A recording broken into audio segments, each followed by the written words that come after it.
So, little update. I just showed you guys, or I'm putting up some videos.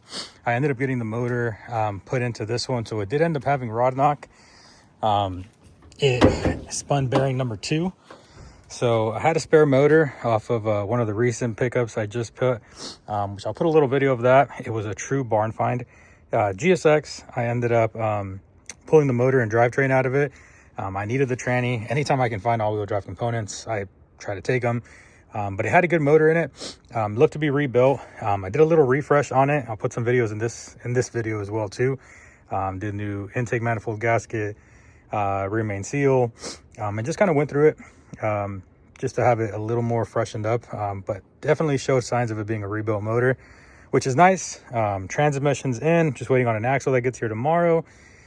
But if you're in Northern California, you know that our weather here is crazy. So supposed to be some rain coming in. So I'm trying to get as far as I can on this one. So I got the motor, got the transmission in. It's got an ACT 2100, new disc, and ACT flywheel. No, sorry, stock flywheel on that one. And just waiting on the axle. So once that axle comes in, I will get that swapped out and finished up. But I was in the middle of doing the trans swap on my GSX to get it ready for tune.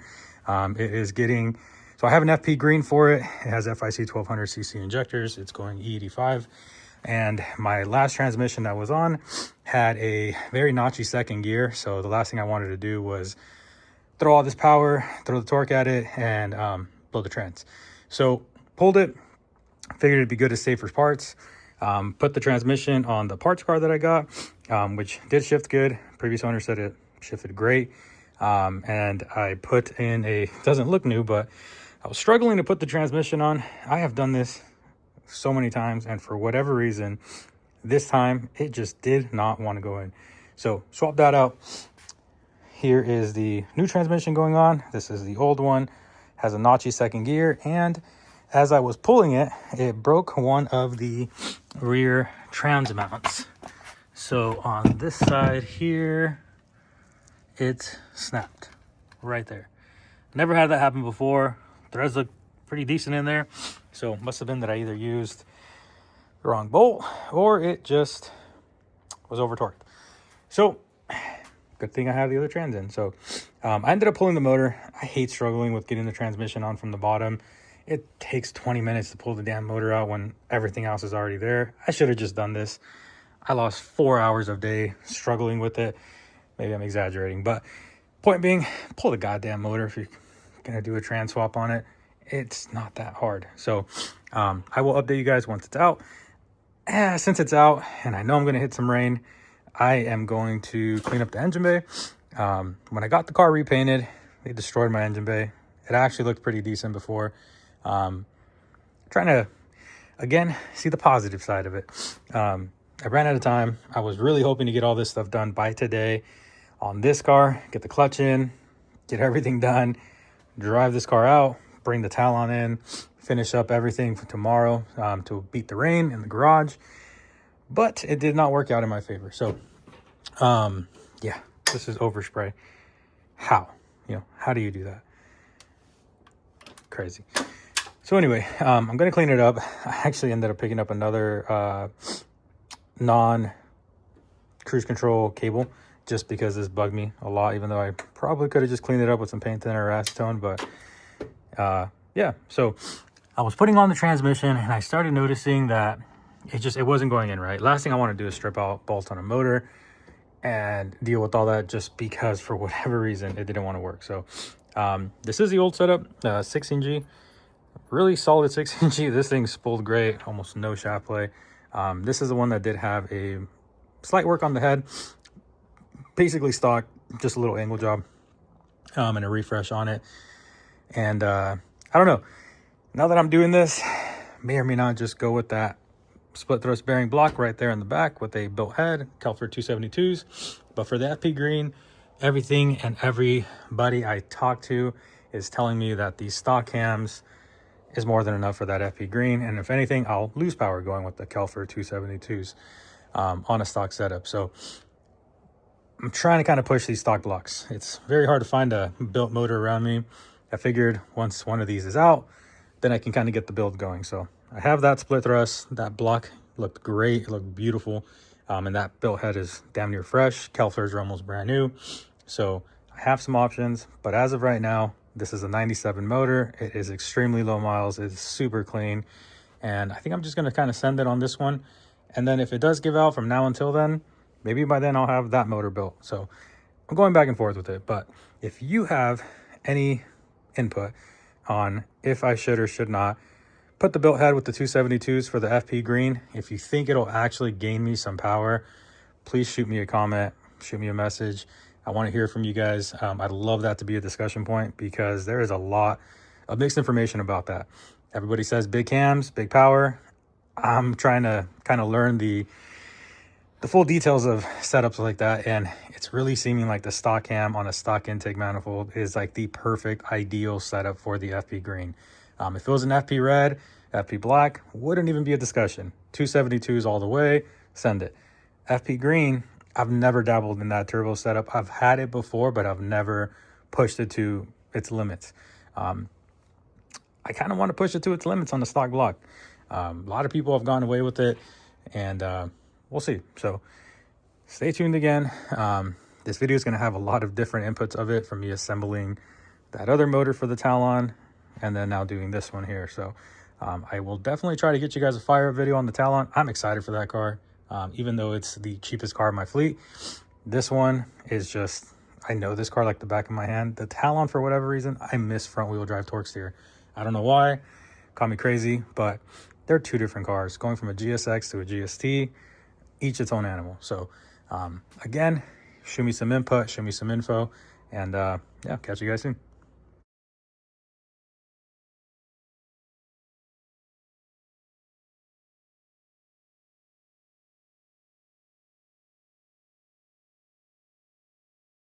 So right now what I'm doing to get the motor ready for the swap is I am replacing the rear main seal. So I just went ahead and did that. It's good security. I mean, the old one that was here, it was an OEM one, but I did see all this buildup here. I cleaned that off there. So I'm adding that in just as some extra security there. Some things I did notice, it's got some new freeze plugs. So that's not normal. That's not OEM.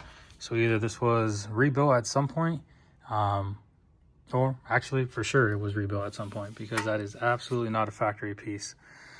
So I'm going to keep diving into it. The plan is to get this set up, ready to go. And I'm going to drop this motor in as it sits and hope for the best. It did come out of a running car. Previous owner said it was solid, so I'm going to take his word for it. One thing I am going to do as I'm looking at this is this intake manifold gasket has seen better days. So these are just those bare basics. I mean, I can see here bolts were taken out. He did say that he was at some point going to do an intake manifold swap. So just by judging, you know, the fact that there's what, 3 or 4 missing bolts there, I'm going to definitely go through all this stuff here, make sure it's all good and tidied up. Not sure if that was him or maybe the guy he bought the car from at some point, but I'm not going to leave it like that. Even though it is a budget build, there are certain things you just cannot skip out on, and this is one of them. So stay tuned, and I will hopefully get this motor and trans assembled together, ready to go, so I can drop it in. So this is the gasket. One of the cool things that, you know, again, just to alleviate some of that intimidation, I'm just getting in and doing this stuff. Like I said, I learned off just YouTube and trial and error. You can't put these gaskets on wrong. I mean, I'd be very surprised if you're able to find a way to do that. So one thing I like about the Felpros, if you notice, there's that little blue firing, almost looks like a firing ring, but it's kind of more of like an insulator. It just seals things up a bit. The old gasket they used did not have that at all. So I'm not familiar. I'm not sure what brand these are, but this is literally the material. There was nothing around the intake runners whatsoever. Again, just a little kind of showing you guys, you don't need to use RTV or anything like that on there. Sometimes less is better. A tuner of mine who also is, was my previous engine builder, he would always kind of tell me that is just sometimes overdoing it and doing too much causes you more issues than what you're trying to avoid. They were meant for gaskets for a reason. If they came with RTV, they would say they had RTV from the factory. You know, trust the engineers at Mitsubishi when they did what they did, you know. So just a little tip to keep in mind. And again, these gasket sets, it's fairly affordable. I mean, I think I paid $100 for the entire set. Maybe a little less with my commercial discount, but you get the intake manifold gasket, you get a valve cover gasket, which that alone, if you look these up, they're about $50 now. The head gasket, all that kind of stuff. So obviously I'm not using the head gasket here. That head gasket, I actually used it for this split thrust bearing with the belt head motor setup I have there. But again, just, you know, do your research on it. Don't take my word for it. This is just advice and recommendations that I've kind of learned over the years. I had a good buddy who was way more experienced than I was, and before he passed, he would kind of show me and explain to me how some of these things work. And you know, wish he was still here, but you know, we just try to keep things going. So yeah, just again, don't overspend. You don't need to get those fancy plastic style intake manifold gaskets unless you're running an aluminum style. But even then, guys, I mean, for your street setup, it's very hard to outflow and outperform either a stock 2G intake manifold or a Evo 3 or RVR or Evo, I think, what, 1 or 2 style intake manifold for the 7-bolt. That's basically going to be the most you need for just about any turbo setup, unless you're going, you know, 600-700 horsepower. Some guys swear by the intake manifold gaskets. Again, low end street torque, it's really heavy set to beat the flow of like a Evo 3 intake manifold.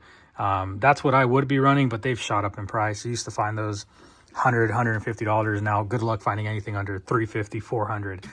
But I think it's also because people just started realizing cast, you know, I mean the aluminum versus a sheet metal. I mean, I've seen blowouts, I've seen, you know, detonation, I've seen nitrous backfires just explode those things.